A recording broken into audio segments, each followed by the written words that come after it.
Assalomu alaykum hurmatli bog'bonlar, hurmatli tomorqa egalari. Navbatdagi bog' zararkunandalari va kasalliklarga qarshi kurash choralari bo'yicha berayotgan ma'lumotlarimizni davom ettiramiz. Bugun o'rik filchasiga qarshi kimyoviy kurash chorasi bo'yicha ma'lumot beramiz. Agarda sizning o'rikzor bog'ingizga o'rik filchasi degan hasharot zarar berib boshlasa, quyidagi preparatlardan qo'llab kurashishingiz mumkin. Lambi-dotsipgolotrin komponentli karete yoki kortizon preparatlaridan 0,4-0,8 kg yoki litr gektariga sarflab, yosh lichinkalar yoki qo'ng'izchalar paydo bo'la boshlagan paytda sarflashingizni tavsiya qilamiz.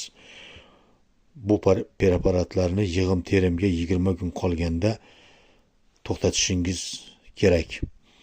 Agarda yana boshqa preparatlardan foydalanmoqchi bo'lsangiz, sizga xloroprifos komponentiga ega bo'lgan Prinex preparatini ham tavsiya qilamiz. Bu preparatdan gektariga 1,5 yoki 2 kilogramdan yoki litrdan qo'llashingiz mumkin.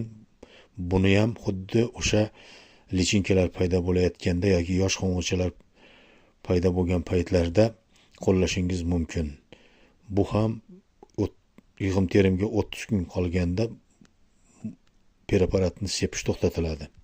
Aziz bog'bonlar, sizga tavsiya qilayotgan preparatlar balkim eskirgan bo'lishi yoki ishlab chiqarishdan olib tashlangan bo'lishi mumkin. Bunday hollarda preparatlarning o'rnini bosadigan yangi komponentli preparatlardan foydalanishingiz mumkin. Agar siz zararkunanda va kasalliklarga qarshi kurashni tizimli olib borsangiz, bog'ingizda mo'l sifatli hosil yetishtirgan bo'lasiz. Bog' eking, yaxshidan bog' qolur.